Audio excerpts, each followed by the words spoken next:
What if I told you that an NBA player managed to pull off the impossible? A stat line of 0 seconds played and 1 turnover. What? How is that even possible? At the end of a close game against the Lakers, Toronto's coach at the time, Dwyane Casey, inserted Rasual Butler for the first time to inbound the ball. Butler couldn't find anyone, so he called a timeout. But the refs decided this was a 5-second violation. So Rasual was then subbed back out, and since the clock doesn't start until he passes the ball, Butler finished the game with the stats of 0 seconds and 1 turnover. Crazy, right?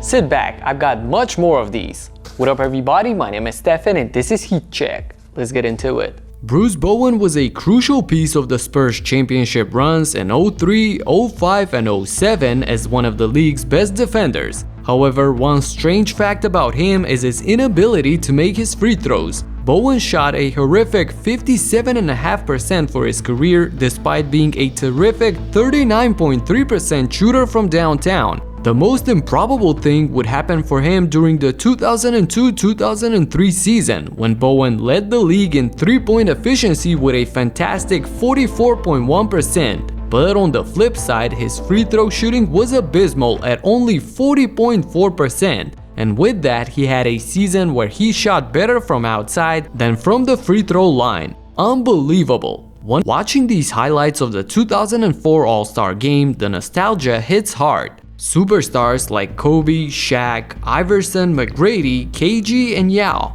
At the time, the high-flying Vince Carter was always the top vote-getter for this game. But who would you say was a close second? Well, let me help you out and tell you that it's none of the guys I just mentioned. Unbelievably, right behind Vince was Ben Wallace. Yeah, a defensive-minded center with 9 points per game. It's crazy how popular he was back then, as well as that entire Detroit Pistons squad. They actually led the league in attendance for 8 straight seasons.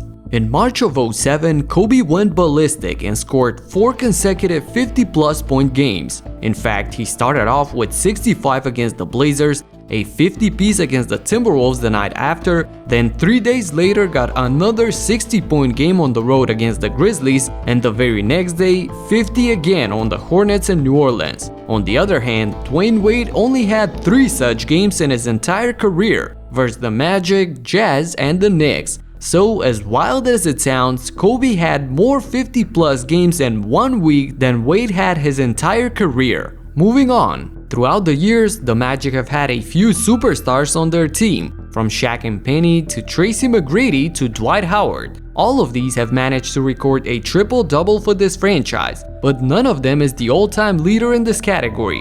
Believe it or not, that player is Elfrid Payton. Payton had 8 triple-doubles in an Orlando uniform, which is more than all of these legends combined. And speaking of unexpected, Kelly Oubre has games with 9 made threes, which is more than Kevin Durant and LeBron James, who have games with 8 made triples. This sounds extremely weird even though James is not known for his three-point shooting, and that is especially the case when we talk about KD, who is lethal from outside. One of the teams that I wish won a championship was the Russ and KD Thunder. They were amazing to watch, especially in their last season together. But did you know that in their first season together, the 08-09 OKC Thunder started 3-29? That's right, 3 wins in 32 tries. By the end of that season, they finished with a 29-53 record, but the very next year exploded for a 50-32 record, one of the craziest single-season turnarounds of plus 21 wins.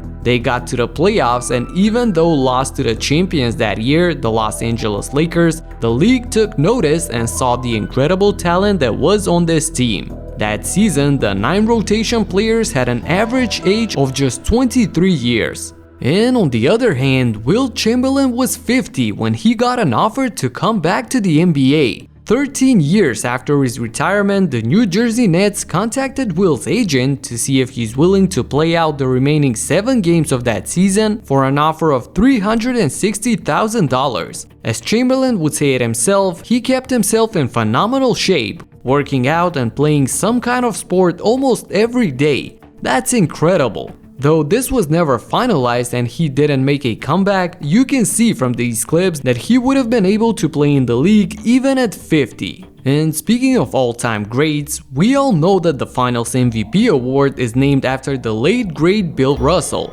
But as counterintuitive as this sounds, during his 11 championships with the Boston Celtics, Russell was never named the MVP of the final series. Wow! Next, here's a nice little trivia for you. Who do you think has the most three-pointers made in the last 5 seasons? This is a trick question, so you know it's not Steph Curry. He's number 3 on this list with 1,200 three-pointers made. Number 2 is James Harden with 11 more. And funny enough, the guy with the most three-pointers made in the past 5 years is Buddy Hield. This is the case because all of the usual suspects like Steph, Dame, and Harden had seasons where they missed a big portion of the season, as opposed to Buddy, who as you can see has 69 threes more than Steph with 134 more games played. And here's another tricky fact. Andrew Wiggins has more career points than Nikola Jokic and Joel Embiid, who are in the same draft class as him. But not only that, he has more points than Kawhi Leonard, who was drafted 3 years before him. Despite never really fulfilling his number 1 pick potential, Andrew Wiggins has carved out a really nice career. And of course, the cherry on top was becoming a champion this year. Now this stat really blew my mind when I read it. Check this out. Since entering the league, LeBron James has won 40 out of the 105 Player of the Month awards. This type of dominance on a consistent basis is astonishing, especially when we compare him with the rest of the list, and number 2, which is Kobe Bryant, has 17. James continues to break all types of records, and I guess we're all just witnesses. Kawhi Leonard is the ultimate cyborg defensive player. With eyes on the back of his head and enormous claws, he can snatch every ball away from his opponents. In fact, so far in his career, Leonard has accumulated 1,013 steals and only 988 fouls. He has more steals than fouls, and that shows just how good of a defender he is.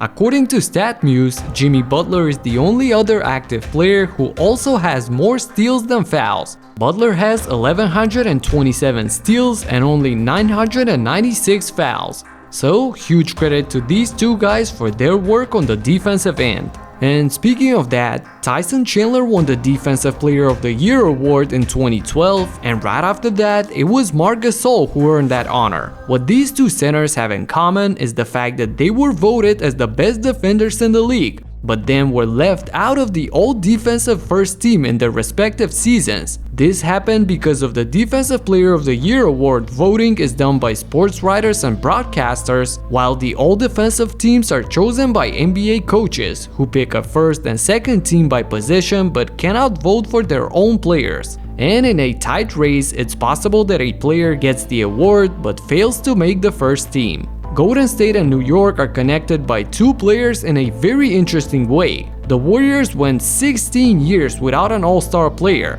The drought lasted from Latrell Sprewell's All-Star selection in '97 all the way to David Lee making the team in 2013. And the universe works in mysterious ways, since the Knicks also had a 9-year All-Star drought, as Latrell Sprewell last got in 2001, and it spanned all the way to 2010 when it was broken by, you guessed it, David Lee. Now that is truly hard to believe. Drop a like for this fun video and let me know in the comments which one was your favorite. That's it for now, subscribe and talk to you in the next one. Peace out.